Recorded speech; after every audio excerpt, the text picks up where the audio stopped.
Voici mes 3 manières de façonner ma vie au quotidien. Elles utilisent toutes le même procédé. Ça veut donc dire que je ne peux que impacter sur la forme et non sur le fond. C'est ça qui va faire la différence de résultat. Je vais t'expliquer ces 3 manières, je t'expliquerai à la fin de la vidéo laquelle est ma préférée et pourquoi et comment j'agis. La première manière, c'est de s'identifier, se définir par rapport à une image du passé.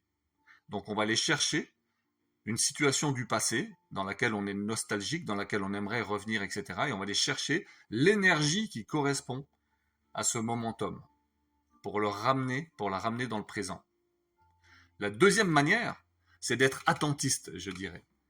Ça veut dire quoi? Ça veut dire que tu décides de ne rien faire.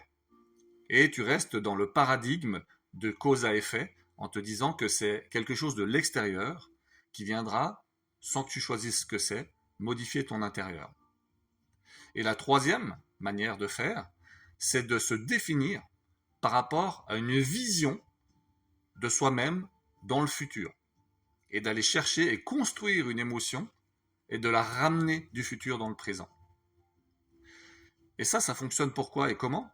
Parce que, comme on l'a déjà dit, l'être humain et tout être, enfin tout en fait, tous les êtres vivants, etc., mais pas que, on a une fréquence à laquelle on vibre, une énergie, on dégage une énergie, d'accord?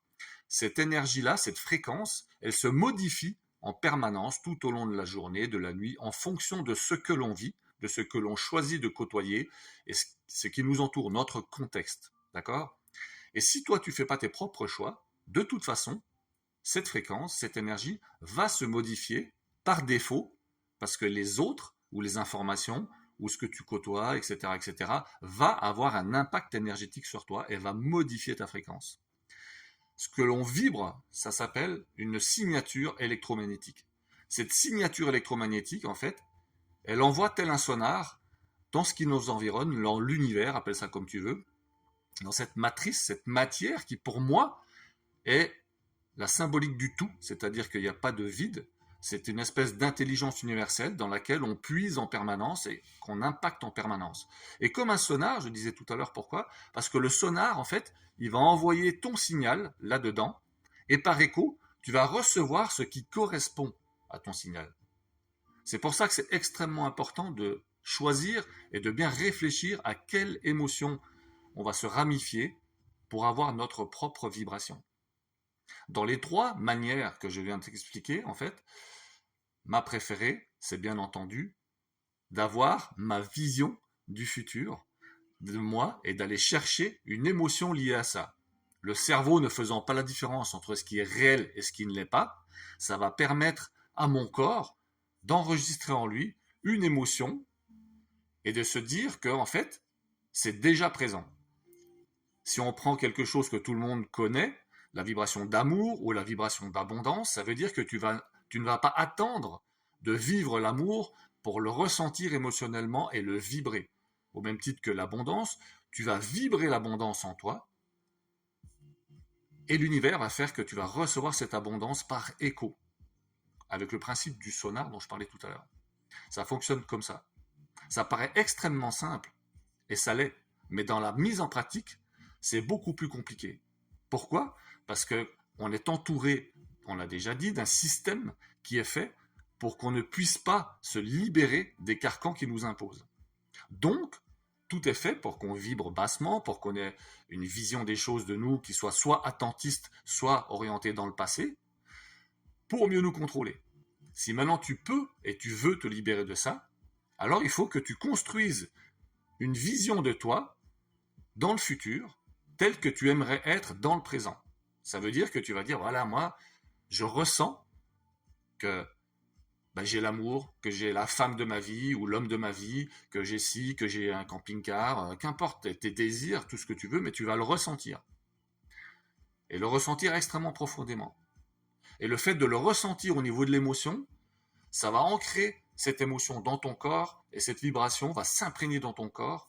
Le corps ayant une mémoire, à chaque fois que tu vas pouvoir le faire, tu vas te ramifier à cette émotion et plus tu vas le faire souvent et plus ça sera facile.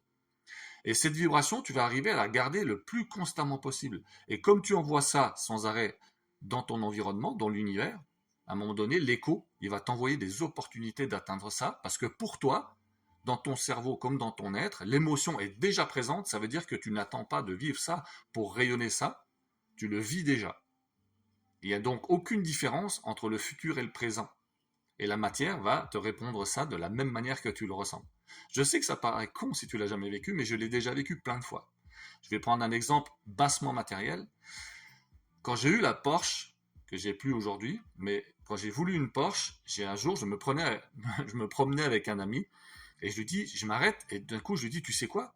Je vais avoir une Porsche. Et je lui décris exactement je voulais être, comment je voulais que cette voiture soit. Et pourquoi je lui ai décrit ça? Il me dit, mais et comment tu vas faire et tout? Je dis, j'en sais rien. Mais j'étais au volant, je t'assure, j'étais au volant de cette voiture. Je sentais, et je lui décrivais tout ça. Je lui dis, tu sais quoi, je sens le cuir, la douceur du cuir. Elle est telle couleur, elle a des jantes de 22 pouces comme ça, machin, etc. Et je lui dis vraiment décrit toutes les sensations que j'avais, les odeurs, etc. Et j'étais vraiment au volant. 2 mois plus tard, j'étais assis dans cette voiture, exactement la voiture dont je lui avais parlé. Il m'a même filmé pour me demander des choses. À mon insu, je ne savais pas qui filmait, mais c'était pas grave, c'était intéressant, pour me demander comment ça était possible. En amour, ça a été la même chose.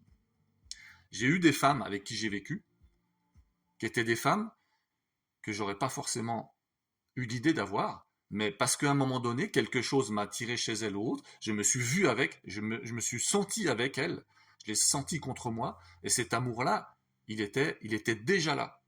Et en faisant ça, ces femmes ont vécu avec moi. Tu comprends ce que je veux dire? Donc, bien entendu que des 3 manières de faire, pour moi, ma préférée, c'est celle où je m'oriente vers l'avenir. Pourquoi? Parce que souvent, dans le passé, on s'ancre sur des choses par nostalgie, mais on n'est plus la même personne. Et qu'il est très important d'arriver à générer des choses dans l'inconnu pour que justement, on ne soit pas attaché à une émotion qui soit une émotion du passé et qui soit plus ancrée dans la nostalgie que l'amour.